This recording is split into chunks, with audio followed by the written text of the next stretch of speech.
libing ni Pope Francis, kaya kamustahin po natin ang sitwasyon matapos ang ikalawang araw ng public viewing sa Vatican City. Makakausap natin si GMA's Integrated News Stringer Andy Peñafuerte III. Andy? Ravi, nakita natin ang iba't ibang paghanda at aktibidad dito sa St. Peter's Andy? At aktibidad Oo, dito kamusta sa St. po ang, Peter's Square. At sa kabila po yan. Yes, Andy, kamusta ang ikalawang araw ng public viewing sa labi ng Santo Papa? Connie, Rafi, katulad nga ng sabi ko, nakita natin kanina ang iba't ibang paghanda at mga aktibidad dito sa St. Peter's Square. At sa kabila po yan ng dagsa ng napakaraming tao na gusto pong makita at masilayan po sa huling pagkakataon si Pope Francis. Mayroong umawit ng Ave Maria at nagpatugtog pa ng saxophone.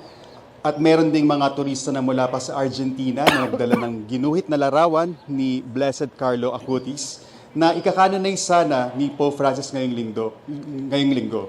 Pero napospone ito. Ayon nga sa Holy See Press Office, umabot na sa 70,000 ang mga bumisita sa St. Peter's Basilica mula noong Miyerkules ng umaga hanggang alas 7 kahapon.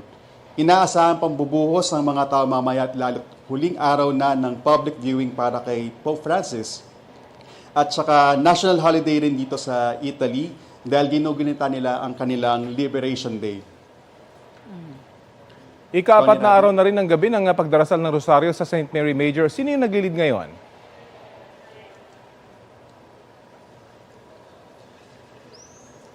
Connie, Rafi, pinangunahan ni Luis Antonio Cardinal Tagle ang ika-4 na gabi na pagdarasal ng Rosaryo para gunitain ang alaala ni Pope Francis. Nangyari yan sa Basilica of St. Mary Major kung saan po ililibing ang Santo Papa bukas. Para sa okasyong ito, inilabas ang Salus Populi Romani o ang titulo ng imahen ng Birheng Maria at Santo Niño sa harapan mismo ng Basilica. Kasama rin po dyan ang larawan ni Pope Francis. Bago ang pagdarasal ng Rosaryo, binanggit ni Cardinal Tagle ang ilang bahagi ng Gospel kahapon tungkol sa pagpapakita ni Jesus sa kanyang mga disipulo matapos ang kanyang muling pagkabuhay. At mula nga po sa Gospel, ang sinabi po ni Jesucristo, "Why are you troubled? And why do questions arise in your hearts?" Sabi po ni Cardinal Tagle, ang mga salitang ito mula sa muling nabuhay na Jesucristo ay nagbibigay ng pag-asa at katiyakan sa ating mga buhay. Hinikayat din po ni Cardinal Tagle ang mga mananampalataya na ipanalangin ang Santo Papa at ipagkatiwala siya sa Birheng Maria na lagi niyang binibisita at lagi niya pong dinarasalan sa Basilica nung siya'y nabubuhay pa. Ano ang paghahanda na ginagawa para sa pagdating naman ng dignitaries at world leader na dadalo sa libing ni Pope Francis?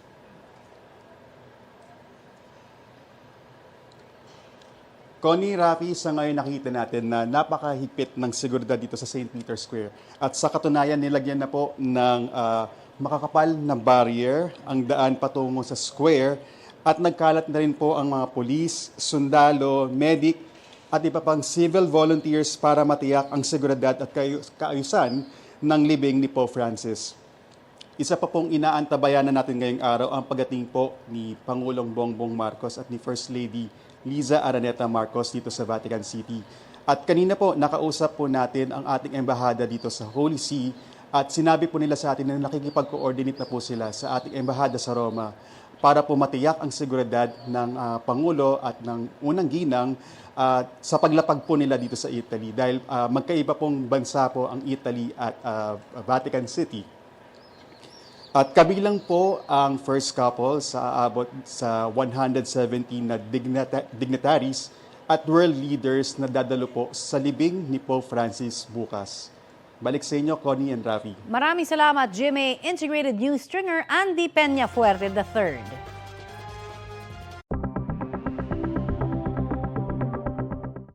Mahabang pila sa gitna ng malamig na panahon. Yan ang naranasan ng libu-libong deboto para masulyapan ang labi ni Pope Francis sa huling pagkakataon. At mula po sa Vatican City, balitang hatid ni Vicky Morales. Nanggaling man sa iba't ibang panig ng mundo, iisa ang destinasyon ng libu-libong Katolikong narito sa St. Peter's Square sa Vatican. Ang masilayan ang labi ni Pope Francis na nakalagak sa main altar ng St. Peter's Basilica. What country are you from? Italia. Italia. What country? What country are you from? Austria. Austria. Hello. Wow. 12 na, nandito pa rin tayo.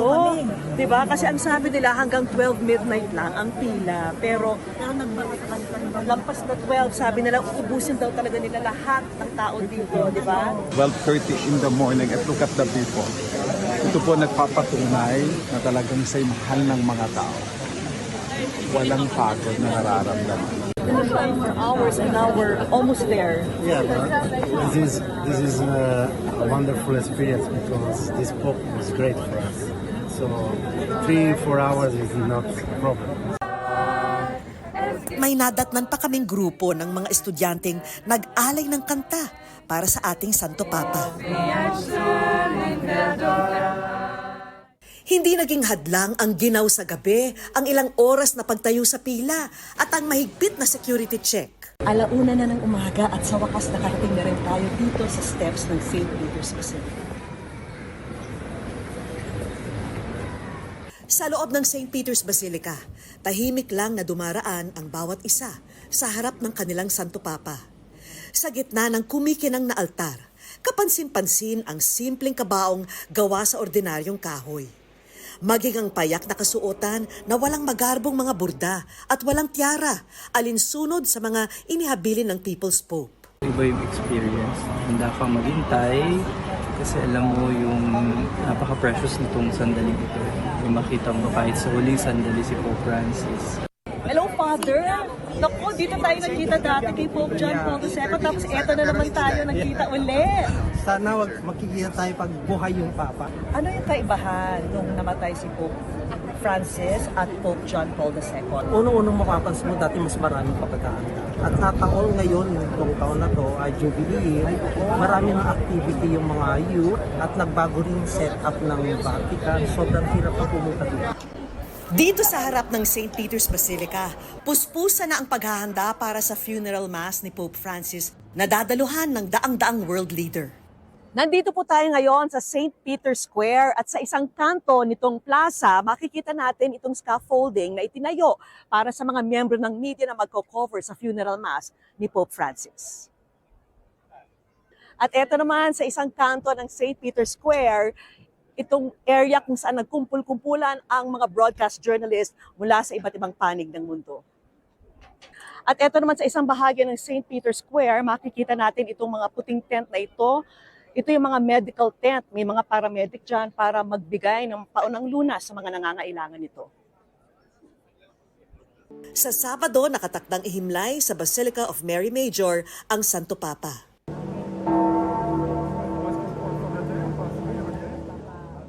Vicky Morales para sa GMA Integrated News.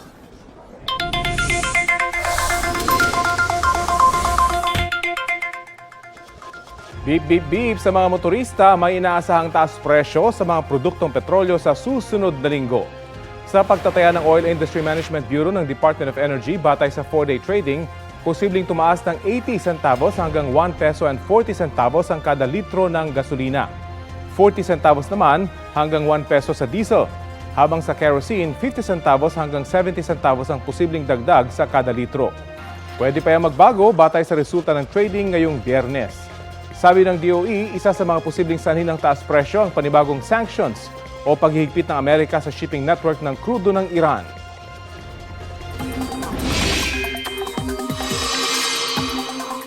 Dalawamput-anim na mga lugar sa bansa ang pinaalerto sa matinding init at alinsangan ngayong araw. Ayon sa Pag-asa, posibleng umabot sa danger level na 45 degrees Celsius ang heat index sa Dagupan, Pangasinan. 44 degrees Celsius naman sa Iba, Zambales, Tanawan, Batangas, Coron, Palawan at sa Panglao, Bohol.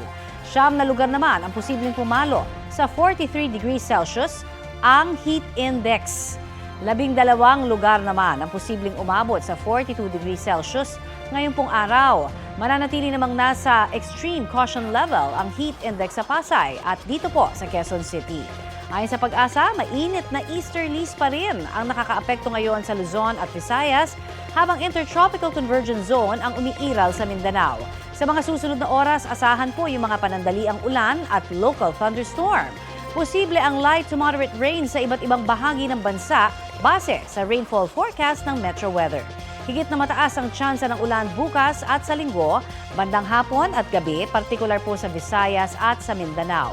Posible ang heavy to intense rains na maaaring magdulot ng baha o landslide.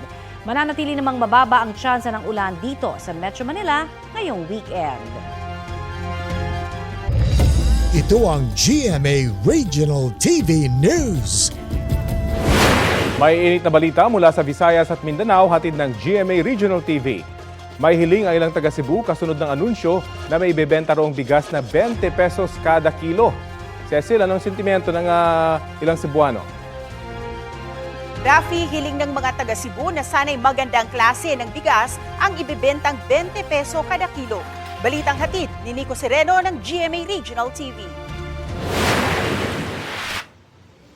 Ayon sa mga nakausap nating tindera ng bigas, kailangan pa nilang ipaintindi na wala pang murang bigas. Paabot kami sa moabot nga naitay tag 20.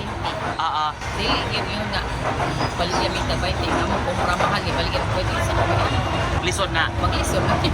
May ibang customers na umaasa na magandang klase ng ibibentang tig 20 pesos kada kilo ng bigas. Ibili klase. Hindi mo makaon na ng baho, kaya makaon. Magkano, di ko palit kay nga itong sinta na lami, ang bugas may lami. Sao na lang. Pero glami ang klase. Okay ra. Sa Mandawi Market, pinakamurang ibinebentang bigas ay nasa 40 pesos per kilo.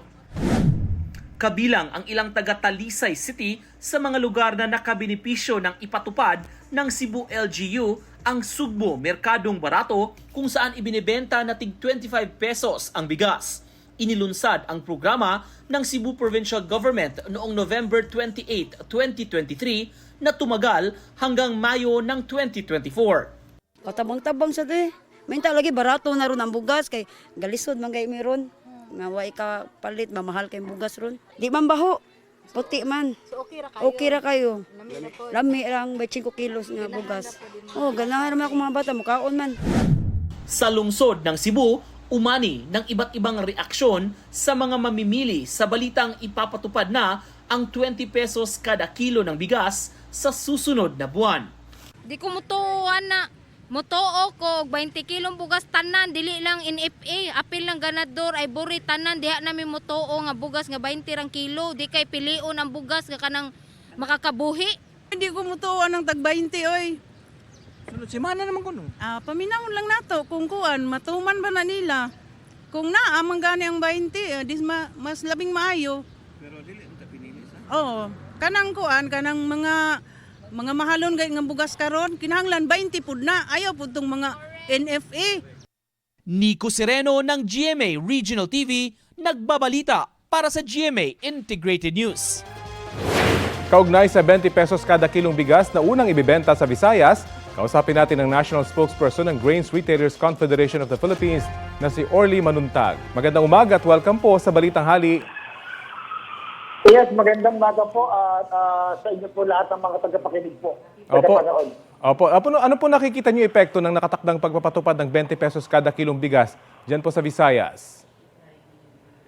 Siyempre, ito po nailunsad dyan po. Narinig naman natin sa Visayas region. So, malaking tulong ito sa mga kababayan natin dyan sa Visayas area na magkaroon sila ng 20 pesos na bigas. Pangunahin siguro ito sa mga targeted beneficiary natin. Kasi kung ilalabas ito para sa lahat, baka maubos agad yung bigas na 20 pesos. Oho. So, nakikita po namin ito sa mga single parent, sa mga PWD, sa mga elders or seniors natin, at talaga doon sa mga siguro sa 4-5 members, siguro yung talagang targeted beneficiary ang maka-avail para dito.